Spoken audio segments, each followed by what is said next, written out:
चार दोस्त निकले मिलके सब साथ। वेकेशन का था सबका इरादा पक्का। गए शहर से कुछ दूर मिलके सब। मस्ती का था सबको शौक। रास्ते में आया एक पुराना निशान, लिखा था घोस्ट विला।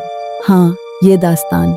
हंसी मजाक में चले गए अंदर, न जाने क्या छुपा था उसका अंदर के मंजर। अंधेरा छा गया, हवा ठंडी हुई, अचानक से आवाज आने लगी। एक बोला, यार ये आवाज किसकी है? दूसरा बोला, शायद हवा का है जोंका।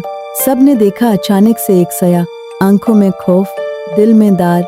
एक दोस्त बोला, यहाँ कुछ तो गड़बड़ है, पर तीसरा बोला, बस ये है जबरदस्त।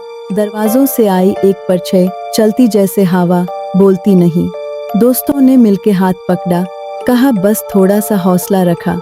भागे वहां से बिना देखे पीछे, सांस फूली, दिल धक धक नीचे। बोला एक, नहीं आना कभी वापस यहाँ। दूसरा बोला, बस कहानी लिखनी है यहाँ। आज भी कहते हैं लोग वहाँ, रात को हंसी गूंजती है जहाँ। चार दोस्त गए थे मस्ती में, छोड़ आए एक दास्तान उस जगह में।